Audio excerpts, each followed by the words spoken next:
Hey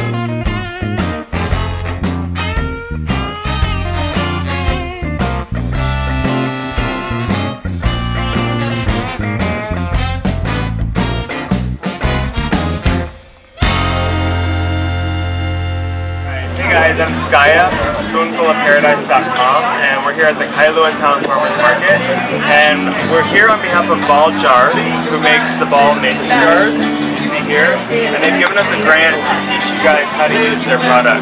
So I'm going to teach you today how to make live fermented mango chutney and live fermented pineapple spears. Alright? So have you guys ever experienced digestive issues like upset stomach, any of the many digestive problems? You overeat, I don't feel very good. Yeah, experience that.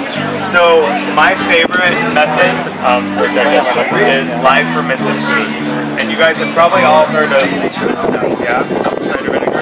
This is a live fermented food, okay? Now what we're going to do is a little different than this. It's not going to be as strong as vinegar, but what we're going to do is we're going to take mango and pineapple, and we're going to actually do the same kind of fermentation, which is a lactic acid fermentation on those fruits, okay? Last month we did it on cabbage, which is going to be called sauerkraut. You've heard of sauerkraut? It's a German fermented food. But today we're going to do it on fruit. Now what's the difference? Let's start with mango chutney. Does everyone know what chutney is? Yeah, it's like an Indian condiment. It's very sweet. It's got spices in it, and it's usually made from fruit, although they make it from other things like peppers and stuff. But today we're going to make mango chutney. And what's different about this live fermented mango chutney versus just the chutney that you buy at an Indian restaurant or in a store? Anybody know what live fermented means? Yes, so instead of cooking it with heat, which is what normal chutney is done, and they also usually add a lot of sugar to basically preserve it with sugar. So it's basically the same as making preserves or jelly, jams, right? Instead, what we're going to do is we're going to actually preserve it with good bacterial fermentation. So what that means is we're going to encourage the growth of healthy probiotic bacteria in the chutney, in the ball jar. This is actually the perfect vessel to do it in because we can actually seal out the air with the top, right? And when we do that, we're going to encourage the growth of the good probiotic bacteria. And that's going to actually ferment the fruit and then naturally preserve it for us without having to add all the extra sugar, okay?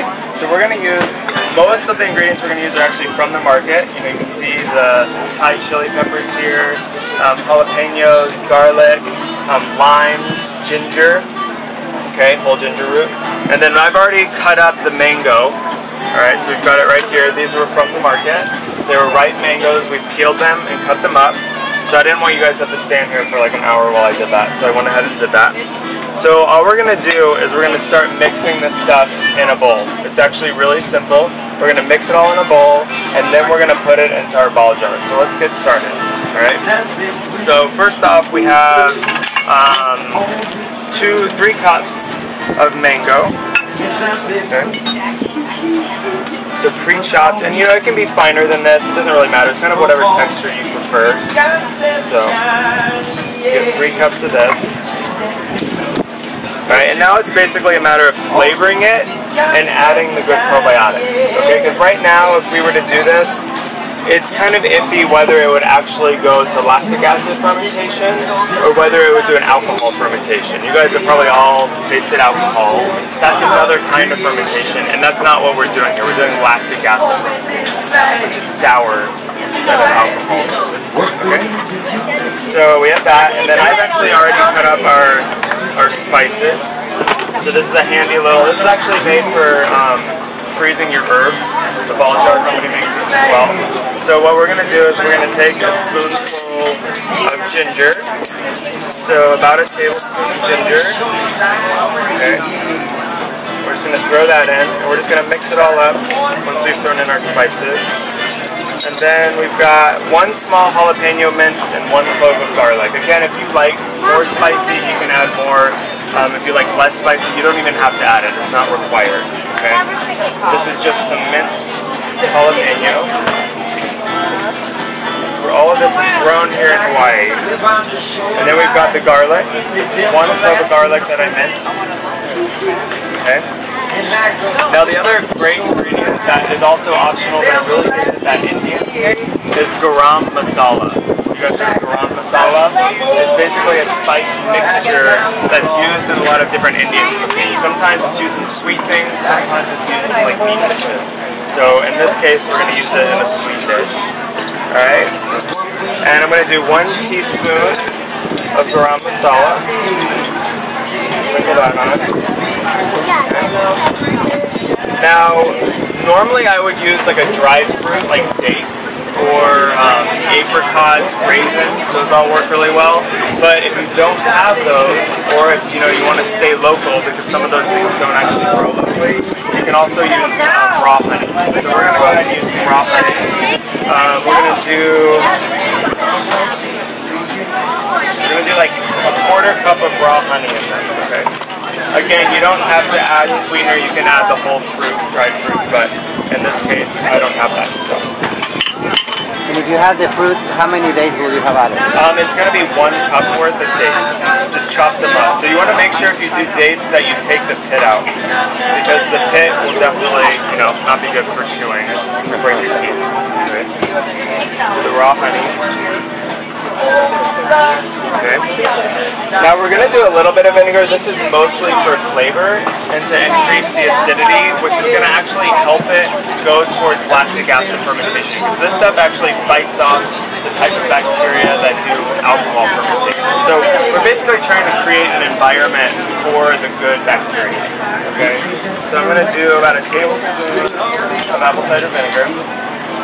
And don't feel like you guys have to remember all these numbers because I'm going to give you the recipe. If you give us your email, we'll send you the recipe because I didn't print it off, so prefer digital. Alright, now we are going to do a little bit of salt. Okay, this isn't the kind of pickle where you're basically loading it with so much salt that it's preventing all the bad bacteria, but we're adding the salt mainly for flavor and just to sort of help steer it in the right direction to make sure the good bacteria. Okay, so we're just going to do 1 teaspoon of salt, and this is actually from one of the local vendors. Okay. And then last but not least, just for a little bit of color, we're going to do goji berries. You guys know dried goji berries? These don't grow here. Unfortunately, you probably could grow them here, but they don't. Okay, so we're going to do a couple tablespoons of goji berries.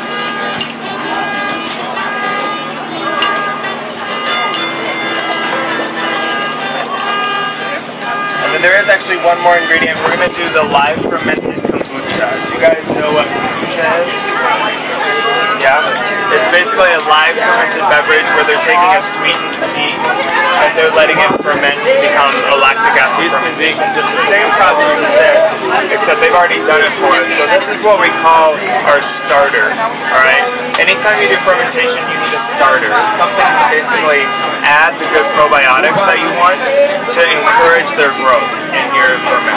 Okay, so in this case, we're going to do about a 1/4 cup of the raw live fermented kombucha. And this also just makes a great beverage. If you guys are interested, they sell it here at the market. And that one has sugar. Yeah, they basically ferment the sugar. So that's what is being fermented in this is sugar. Okay. They also make one called jun, which is actually with honey. They ferment the honey. Okay. Either one would work for this. In fact, you don't even have to use kombucha. You can use something like the whey, which comes off of yogurt. It's like the liquid that comes off of live fermented yogurt. You could use that.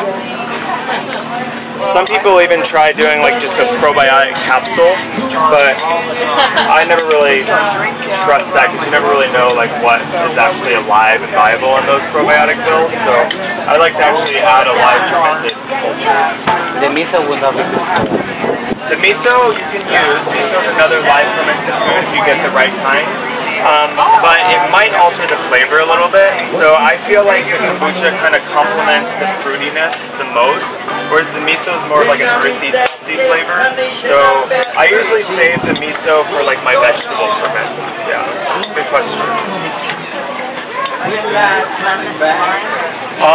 That one I actually have saved for the pineapple stirs. We could absolutely do that. And you could even do that instead of the apple cider vinegar.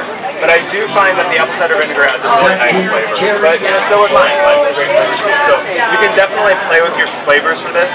You can actually do different fruit instead of mango. You can do pineapple, you can do papaya. I've never tried it with bananas, although I'm sure that would work as well. Okay. Alright, so this is basically ready to stick in our jar. So we're going to take a clean jar. You kind of want to sterilize it, so typically running it through the dishwasher is the best. If you don't want to do that or you don't have a dishwasher, I often take hydrogen peroxide in a bottle and I just spray it in there, let it sit for a couple minutes, and then rinse the hydrogen peroxide. Food grade nonetheless. Food grade, yeah. It's better. But in this case, we are rinsing it out, so we're not going to be eating it. So it's okay. Yeah. But I just put this in the dishwasher. So. Now the important thing whenever you're doing a ferment in a mason jar, a ball mason jar, is to make sure that there's no air down at the bottom. Okay, we want to get all of the air out. Now it's easy with something like this because as you can see, it's very liquidy, so all the air bubbles just come right out. Okay. So in some ferments you kind of have to pack it down, but in this one it's fairly simple, straightforward. So we're going to just put basically as much as we can fit, but we want to leave about an inch or more space, because if we don't, this thing is definitely going to explode. We need to give it a little bit of room to expand, okay? So that's actually about enough, I think. So you're kind of just going to push it down. You kind of want to get the liquid above the fruit, but I find in this particular recipe we're not leaving it out long enough for that to matter as much. So the one more step that I want to do is actually just clean the inside of the jar, because this stuff that's out in the air part will actually start to go bad. So you don't really want that. So you're just going to take a little towel and you're just going to basically run it around the corners. Like that, and then clean the outside, and then it's ready to seal. Okay? So all we got to do is seal this, and then we want to leave it out of the refrigerator, because if we put it in the refrigerator, right, that's what prevents bacteria from doing their thing. That's why we use the refrigerator. But in this case, we want the good bacteria to do their thing. So we're going to actually leave this on the counter, maybe cover it with a towel, because light isn't really good for the fermentation process. And you're going to leave it out on the counter. With these, with fruit ferments, you really want to limit it to more like 24 to 48 hours. Because if it goes longer than that, it's going to start to do alcohol fermentation. Okay, so I'm going to say check it after 24 hours. You might even at 12 hours want to kind of burp it a little bit, because there's going to be a lot of gas that forms. So if you see gas bubbles form and it kind of starts to push up, that's actually carbon dioxide that's being produced. So you kind of just want to let a little bit of that pressure out so it doesn't explode. And then you're ready to put it in the fridge. I would suggest after 24 to 48 hours, stick it in the fridge before you open it all the way, because that pressure is definitely going to want to push it out, okay? And then when you do open it, go ahead and open it over a jar like that, or over a bowl like this, because you're probably going to have some leakage, and you might actually have some that forces itself out. But what you can do, and actually you'll see some of it might actually separate to liquid and solid. So what I would do is pour it in your bowl and then mix it all back together. Taste it. If it tastes like it's a good, sour flavor, then just stick it back in, put it in your fridge, and it's ready to eat. Okay, and it will continue to sour in the refrigerator, but much more slowly than like leaving it out, and it won't explode. It'll be, you can pretty much store these for like maybe a month. Some people say a couple weeks with fruit ferments. They're not as long as like the sauerkrauts, but typically a month. And just keep an eye on it, taste it. If it starts to taste funky, then you should probably throw it out. But you're looking for that nice tart, sweet flavor, and that's what means that it did the lactic acid fermentation. So, do we have any questions? Yeah, you're welcome. So now you guys get to actually try it, because I did make some that